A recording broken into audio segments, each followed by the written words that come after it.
Appeals Division 1 is now in session. Thank you all. Please be seated. This is a time set for oral argument in our case number CR140016, State of Arizona versus Brittany Elaine Crouch. Each side is allocated 20 minutes for oral argument. Appellant, you may reserve a portion of that time for rebuttal if you choose to do so. If you choose to do so, you'll need to keep track of your own time at the podium clock. Out of respect for counsel, I would ask those in attendance to make sure their phones are turned off or muted so our presentations aren't interrupted. We have reviewed the briefs. We're familiar with the record. We've conferenced the case. We'd encourage you to keep that in mind as you present oral argument today. Also, our proceedings are being recorded and will be posted both to the court's website and YouTube. So when you begin your presentation, please tell us your name and the party that you represent. With that, let's start with Appellant's counsel, Mr. Coffinger. May it please the court, I'm Richard Coffinger. It's my privilege and honor to represent Appellant Brittany Crouch. I did represent Ms. Crouch in the trial court also. Your Honor, I wanted to, at the outset, let the court know that we are withdrawing our argument on the merits on argument number 5. That was the argument that alleged that there was an improper two-phase Miranda interrogation in the field, and then followed by essentially asking the same questions in a confirmatory on the record post-Miranda interrogation at the police station. I've reviewed the appellee's response on that argument, and I just don't think that there's reasonably a chance that we would prevail on that. But I do still ask the court to consider with respect to argument 6. Argument 6 was that the failure to file a timely response to our 2 motions to suppress. The 35.1 argument is that's right. The okay. 35.1 argument, the trial court judge found that we had established a prima facie case as to both. Therefore, she imposed the burden of going forward at the suppression hearing on the appellee. So we would draw 5 as a standalone, that's but right. Not to the extent it implicates You might say 6. it on the merits. Okay. 5 on the merits. And I still ask the court to take that into consideration. And I see Peoria Officer Volpe is here along with trial counsel Tamara Barnett, Deputy County Attorney. We obviously feel that Officer Volpe's tactics were extreme in the minimum, in sense of saying things like, I'd like to search every car stop. That's my desire. I'd like to search every car stop. And then when the appellant made some kind of gesture for her bra, which led first Officer Roush and then Officer Volpe to believe she probably got something in that bra there. Well, we have a woman police officer on the way to the scene right Counsel, now. Is that fair? Are you giving us all the facts that led up to the demand to hand over the container that was in her bra? What led up to that? They found some items in her purse, allegedly. I'm going to get to those arguments. I'm saying I'm going to get to the first 3 arguments. We dealt with finding things in the purse, but I was saying while I let go the argument on the merit of the two-phased Miranda search, it's part and parcel of the method that was used. And I was starting to review other things. And so, yeah, there was certainly, it wasn't just out of the blue. There had been Officer Roush, who did not testify at trial, had searched her purse and found items and placed them on her purse. Well, let's just go back to the order then. That's probably a good suggestion. Let's go back to the order in the brief. First argument, immiscible hearsay.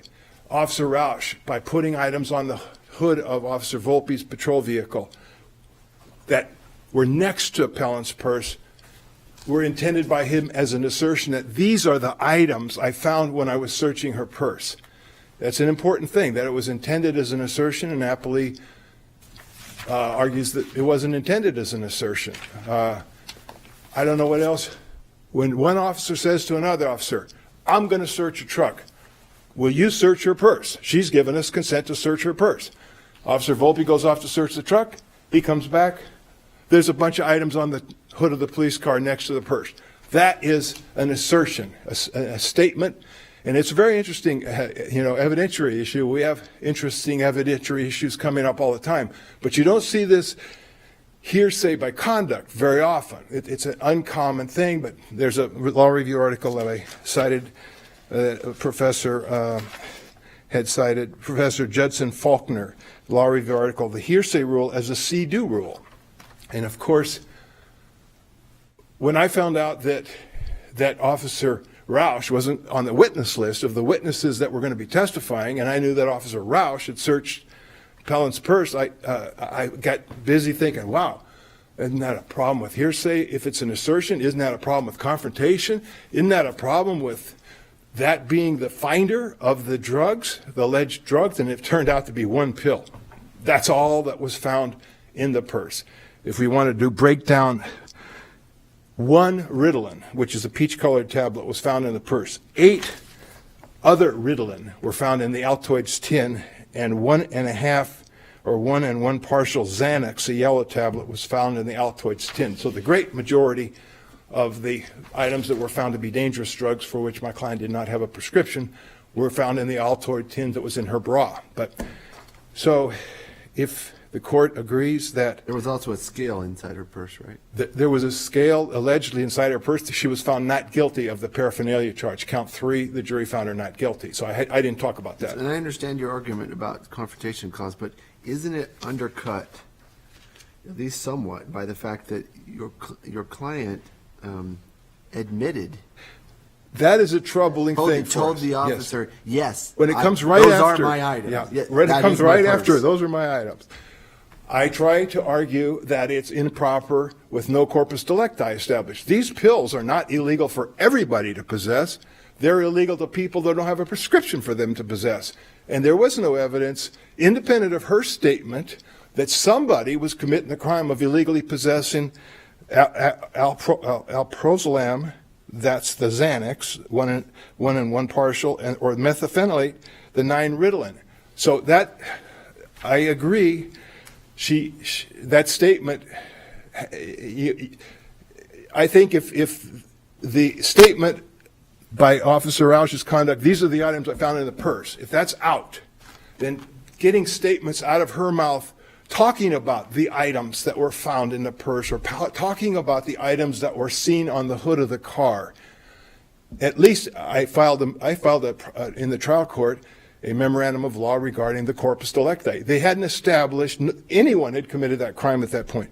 But I will concede that it doesn't still allow, it might make it potentially harmless error that she says right after they're looking at these items, those are my items. But it doesn't make it not hearsay. It doesn't make it not hearsay. But didn't the trial court effectively say that these were not intended, the act of placing the items on the hood was not intended by the officer as an assertion? I don't think it was ever really. I have a long quote, Your Honor. I believe it starts on page 13 of the brief. I asked my question with in effect. Yeah, saying well, that. I'm not I sure guess, that ever came out of the trial judge's mouth. But yeah, okay, well, I don't think she really was focusing on, and I didn't certainly develop it as well as I did on appeal, about hearsay conduct, about it being one of these see-do assertions as opposed to a hearsay assertion. But yes, she did point out that the officer saw the items on the hood and then asked her, are those your items? And she said, yes, right. That's as far as it went. But I don't think the trial judge, Judge Pomona Miller, ever made that actual implicit finding that it's not hearsay or he didn't intend it as an assertion. well, but it was admitted in evidence, right? And doesn't that suggest that or doesn't that imply such a finding? I agree. It's hard to find that Well, expressly. I just think that the whole, it's so kind of esoteric, hearsay by conduct. I'm saying that when Roush took things out of the purse and put them on the hood of the car next to the purse, that's hearsay. And it's sort of like, well, it doesn't sound like hearsay. He's not saying anything. And she did not let his statement in, because we asked Officer Volpe, did he say something to you after you returned from searching the jet? Yes, he did. No one asked that Right. question. And then, well, what did you see on the hood? I don't think the trial court really looked at. Was it an assertion? Did he intend it as a statement? I don't think the trial court looked at it. She came right back after that and said, those are my items, so they said, fine, they're in. But help me out. In a world where either it was an assertion or it was not an assertion, doesn't the record, by the fact that it came in, better support I don't a think so, Your Honor. conclusion that it was not an assertion? I think that the record supports that she did not focus on hearsay conduct. That's what I think. So now let's get to the third argument about the first finder, the person who finds things. Do they need the person who finds things to come to court? I know there's no case law on that. I know there's plenty of case law about you don't have to have the entire chain, but you have to have the first link in the chain. They didn't. Roush was moved up to south of Seattle, and he wasn't there at trial. So we made that. I filed a memorandum. I really think the trial court, should have declared the recess I requested, and then we could have really developed this out of the presence of the jury, and we had a little sidebar. She first thought that the state was asking, or Appley was asking, what did Volpe find? And then, no, Volpe didn't do the search of the purse. He did the search of the truck. Roush did the search of the purse. And then when she realized that, then she sustained the objection. So then Ms. Barnett then shifts gears. Okay, well, what did you see on the hood of the... He's going right back to the same thing. Was that stuff inside her purse? So what did you see on the hood of the police vehicle? All these items. And did the defendant admit they were hers? So I think those first three kind of are all related just to the searching of the purse, but it produced one Ritalin, I believe. Let's see, one Ritalin. Then I want to get to the, in the time that I have left here, this whole principle of, and essentially this is what Judge Meg Mahoney found when she denied the motion to suppress the contents of the Altoids tin. Yes, Officer Volpe did deceive the appellant by saying, I've got a woman police officer en route to conduct a search, and you better give me whatever is inside your bra right now. And by the way, if you have contraband, and we're taking you to jail, and you're going to be booked into jail, and if you bring contraband into jail, you're going to be charged with a Class 2 felony. But now, will you voluntarily, consensually hand me whatever it is that you've been adjusting inside your bra? Well, Appley on appeal didn't even argue that part of it. They just conceded that. They said they entirely rely on inevitable discovery. So then, what I think really the most important part of this case is the citation from our Arizona Supreme Court in Alt. It is on pages 30 and 31 of our brief. This is important. I want to read a little bit of it. In Alt, our Supreme Court held, the exclusionary rule suppresses or excludes the introduction at trial of illegally obtained evidence, and an exception to the rule is termed the inevitable discovery doctrine. If the prosecution can establish by a preponderance of the evidence that the illegally seized items or information would have inevitably been seized by lawful means, the United States Supreme Court has held that the deterrence rationale of the exclusionary rule has so limited a basis that evidence should be received. We recognize the inevitable discovery doctrine in Arizona, citation omitted, but will allow its use only in appropriate circumstances. Is this a case where this officer is lying through his teeth to this woman whose only crime before he found things in the purse and in the Altoids tin was she was eating pizza while he was talking to the driver of the vehicle she was in, saying, why did your headlights on? Why aren't your headlights on at night? I guess I've been having electrical problems. It's kind of, I don't know that they're not on. I'm on a street. I don't know that they're not on. So, of course, Officer Volpe never took any enforcement action with reference to the headlights not on. But is this an appropriate case? And then, of course, the other thing is, was it inevitable that they were going to find what was in the Altoids tin? We have the exact same testimony from Officer Volpe in the suppression hearing cited in my opening brief, in Appleby's brief, and in my reply brief. It has to do with this, and it's pretty much the questioning by Judge Mahoney. She's saying, so you didn't arrest her. You weren't going to arrest her. You never intended to arrest her because you wanted to wait until the substances were analyzed. You wanted to find out what the lab said. That's right. Officer Volpe says, I was never intended to arrest her. She'd been cooperative. But once I saw her adjusting her bra, if she hadn't given me the item that was in her bra that I thought was what it was, the additional contraband, I would have taken steps. I would have made sure. I would have tried to get her searched at the police station. Is that inevitable? The inevitable discovery doctrine, I think it was the Alvarez case, but it talks about he's going to be arrested, he's going to be booked, they're going to find it, so it's inevitable. She didn't get booked. She didn't get arrested. So it's not inevitable. So we think that the contents of the trial court committed, and with respect to that issue of should this court apply the inevitable discovery doctrine in this case, it's total de novo review. You decide. And I just don't think this is one where you say we want to kind of say this, everything that happened is okay. We have no problem with what happened here. Finally, Your Honor, this is so frustrating, this 35.1 argument. This criminal rule has the same exact words.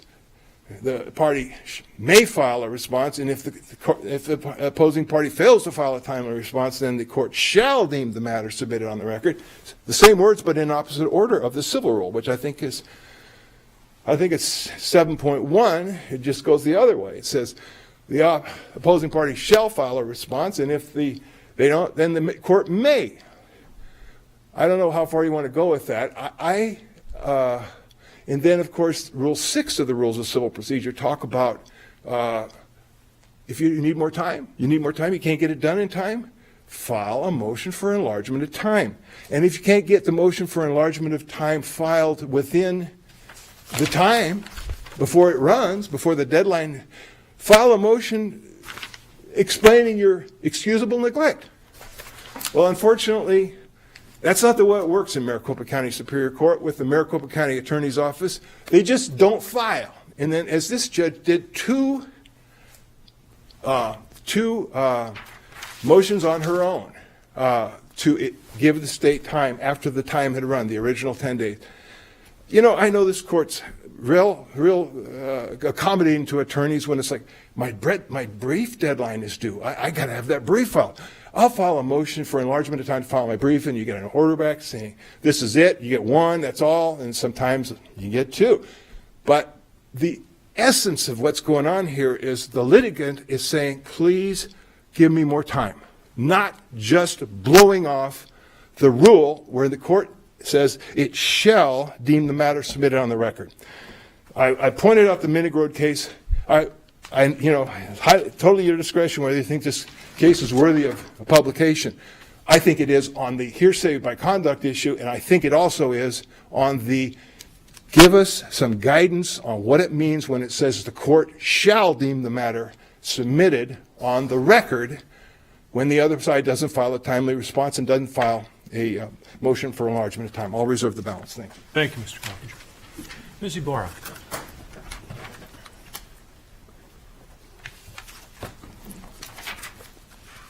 Eliza Ibarra for the state. The biggest problem with appellant's arguments is that his client actually admitted that the drugs in question belonged to her. So because of this admission, her convictions for possession of dangerous drugs should be affirmed. I'd like to go through the arguments in the order of the brief that the opposing counsel just discussed. The first one, I believe he admitted that that his argument about hearsay by conduct was harmless error. But even if he hadn't, it still wouldn't be hearsay by conduct because as the person who's arguing that it's hearsay by conduct, he has the burden of establishing that the actor was attempting to assert something, and there's no evidence here that Officer Roush was trying to. Let me ask you about that. As the proponent of that evidence, the state had the burden to show it was admissible, correct? Sure. The record is less robust on what the rationale was by the Superior Court. I asked counsel for appellant what we should take of that, and I would ask you the same question. How did the Superior Court treat this? The transcript doesn't spring to alive to me. I agree. I think that the court implicitly found that it wasn't hearsay by conduct by finding that it was admissible and not discussing the issue any further. And how, if we were to construe the record that way, what ripple would that have on the Confrontation Clause argument? Well, I think that the Confrontation Clause is an independent question, so I don't think it would resolve it necessarily, but the Confrontation Clause question is also foreclosed because any Confrontation Clause error is analyzed for harmlessness, and she admitted that they belong to her, so any error would be harmless. Well, the standard review is quite different. Sure. On the admissibility under the rules of evidence, it's very deferential. Confrontation Clause, it's de novo. That is true. And couldn't that result us, having us, if we thought looking at the issue fresh, it was error de novo under Confrontation Clause, if we thought that, but yet affirming the evidentiary ruling, given the deferential Hypothetically, you could standard? definitely make that finding, but here, the reason why that wouldn't be appropriate is because Officer Roush never actually testified, so there's no right to confront a witness who never testified. Well, but that if the evidence offered was testimonial, Oh, sure. Yes, and I guess I should explain that a little in greater depth. If they had attempted to offer into evidence an affidavit by Officer Roush or something that was more similar to a testimonial statement, as the Supreme Court hasn't defined exactly what that is, but they've explained sort of that the core class is something that is a little bit more formal, like an affidavit or a recorded deposition or something like that. But nothing like that was offered into evidence here. So the state's position is, if I understand correctly, that the act of placing the items from the purse on the car hood was treated by the Superior Court as non-expressive. Is that fair? Yes, non-assertive, definitely. And then if the court has no further questions on those two issues, I would like to move on to the chain of custody issue and just start by putting it into context. There's actually no real chain of custody issue here because she admitted that the items in the purse belonged to her, and his argument isn't based on some sort of assertion that the items weren't really Ritalin or Xanax. His argument is maybe they didn't really belong to her, but the fact that she said that they belonged to her makes the whole chain of custody argument sort of irrelevant. Then on to the, if there are no questions about that issue, I would move on to the Altoids container.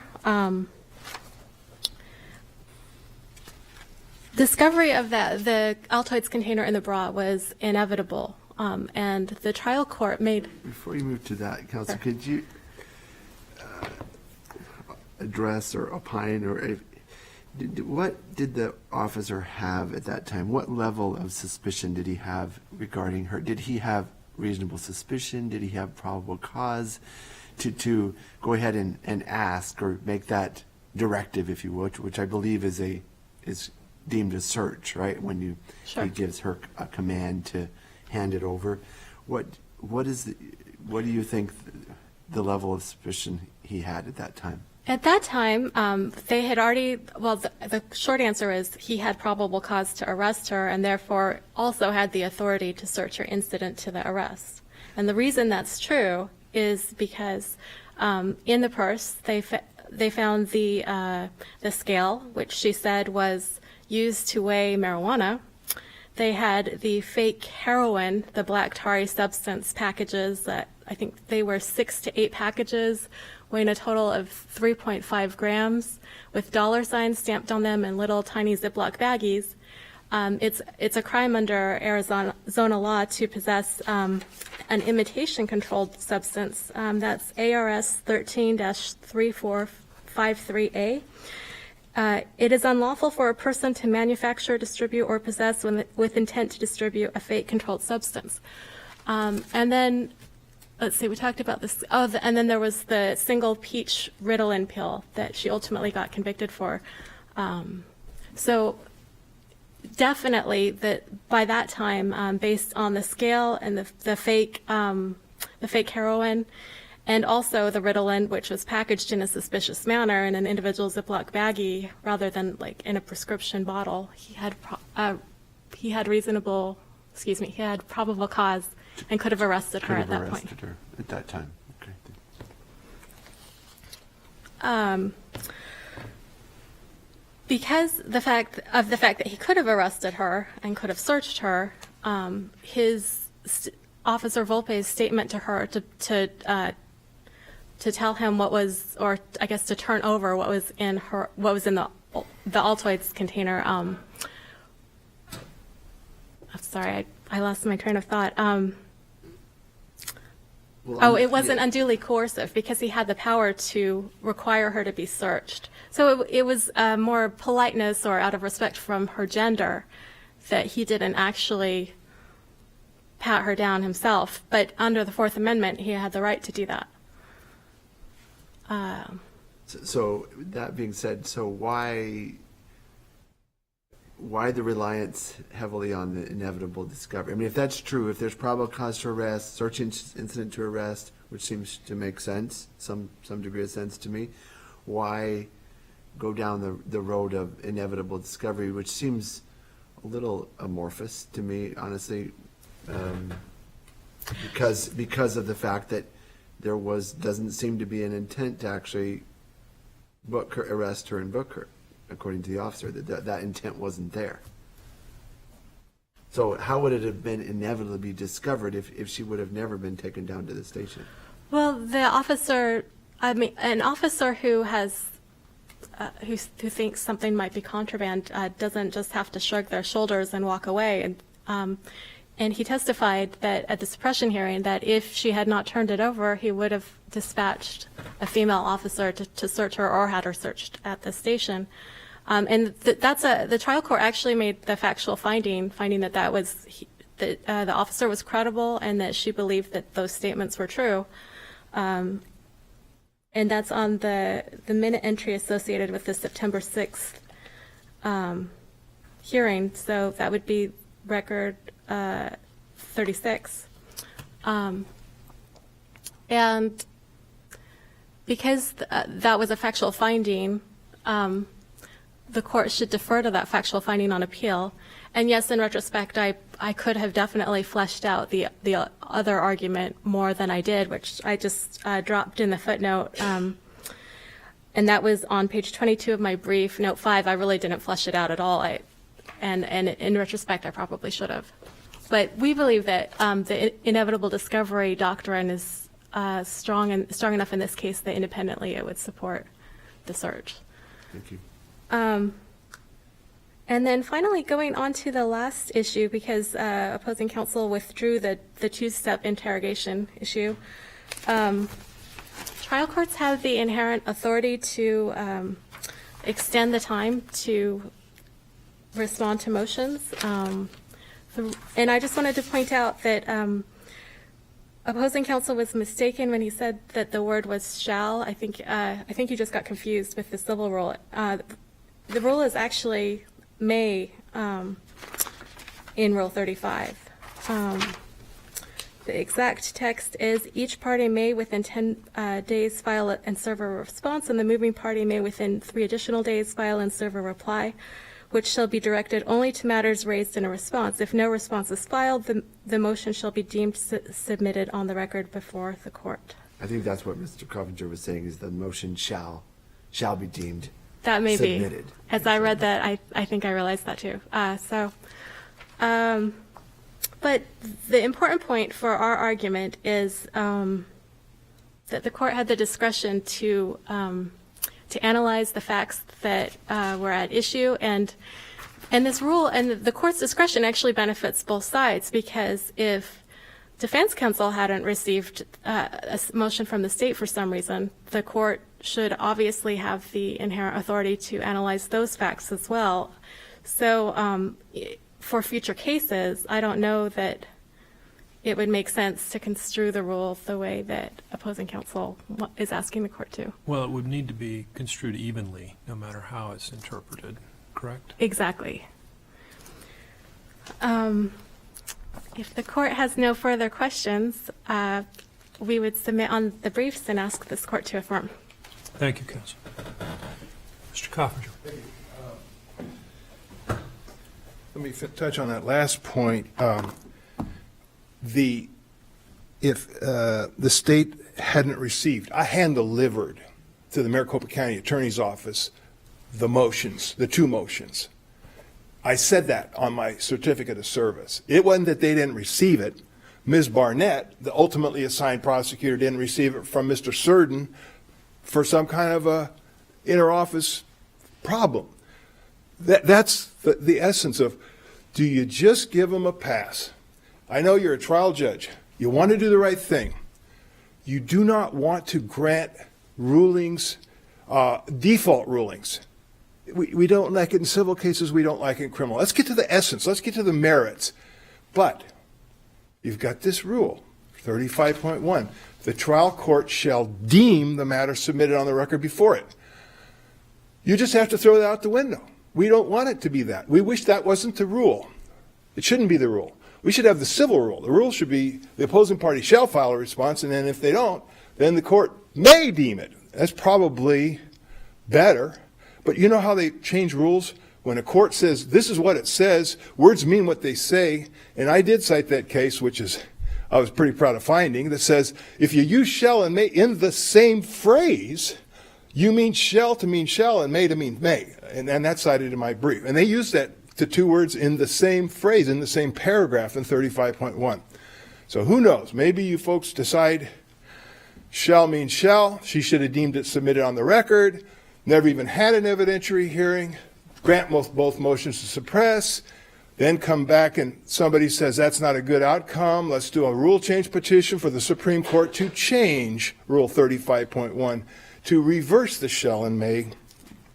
That might be a good outcome for Brittany Crouch, and it might be a good outcome for all the practitioners in Arizona and the trial judges who don't know what to do in a criminal case when the opposing party fails to file a timely response. Thank you very much for granting us oral argument, Your Honor. Thank you. Counsel, we appreciate your argument today. We appreciate your briefs. Thank you much. We will take this matter under advisement. We'll issue a written ruling in due course. Court stands in recess.